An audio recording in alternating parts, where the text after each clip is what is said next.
بھٹو صاحب کے دور میں شراب پر پابندی تھی. ضیاء الحق صاحب نے مزید پابندی لگا دی. سعادت حسن منٹو کو میں نے خط میں ان حالات کی تفصیل لکھی. منٹو کا جواب آیا. منٹو کو خط میں نے صدر ضیاء الحق کے دور میں لکھا تھا.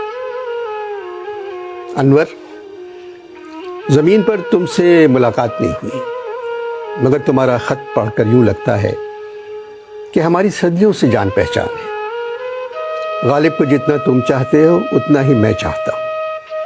ہندوستان میں جو فلم مرزا غالب بنی تھی وہ کہانی میں نے لکھی تھی. سریا مجھے پسند تھی، مگر مجھے معلوم نہیں تھا بھارت بھوشن مرزا غالب کا کردار ادا کریں گے. تمہیں پاکستان سے محبت ہے، مجھے بھی پاکستان سے محبت تھی. پارٹیشن کے بعد عصمت چغتائی نے مجھ سے کہا، آپ پاکستان جا کر کیا کریں گے؟ میں نے کہا، عصمت، وہاں ہم ہی ہم ہوں گے. مگر میں پاکستان بننے کے 8 سال بعد دنیا چھوڑ آیا. عمر کیا تھی میری؟ 43 برس.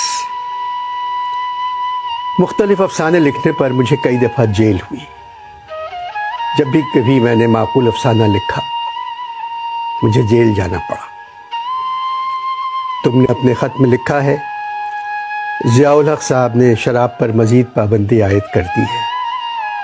پاکستان میں اگر 2 لاکھ انسان شراب پیتے تھے تو دیکھنا پابندی لگنے کے بعد 2 کروڑ انسان شراب پیئیں گے. بات سنو، اگر تم لوگ چاہتے ہو کسی چیز کو ختم کرنا تو اس کی طرف دھیان دینا چھوڑ دو، وہ خود بخود ختم ہو جائے گی. دیکھو، میں نے اپنی صحت کی طرف دھیان نہیں دیا، خود بخود ختم ہو گئی. میرے پاکستان اور تمہارے پاکستان میں جو سب سے بڑا فرق ہے وہ یہ ہے، میرے زمانے میں لوگ گھروں میں نماز پڑھتے تھے اور گھر سے باہر جا کر شراب پیتے تھے. اب تمہارے پاکستان میں لوگ باہر جا کر نماز پڑھتے ہیں تاکہ دوسرے لوگ انہیں مسجد جاتا ہوا دیکھ لیں، اور شراب اپنے اپنے گھروں میں اپنے والدین اور بچوں کے سامنے پینے لگے. مجھ پر الزام تھا میں فحش لکھتا ہوں. تم بتاؤ، اس تہذیب پہ کپڑے کس طرح اتارتا جو پہلے سے ننگی تھی. میں معاشرے میں بکھری ہوئی غلاظت پر سفیدی کرنے کے بجائے غلاظت کو دیکھتا تھا اور لکھ دیتا تھا. ان لوگوں نے ایک محلے میں لوگوں کے جانے پر پابندی لگائی. نتیجہ کیا نکلا؟ وہ محلہ تو خالی ہو گیا، مگر لاہور میں بڑی بڑی سوسائٹیاں محلہ بن گئی. میں ہیرا منڈی جا کر عورتوں سے ان کی کہانیاں سنتا تھا. وہی کہانیاں میری تحریر بن جاتی تھی.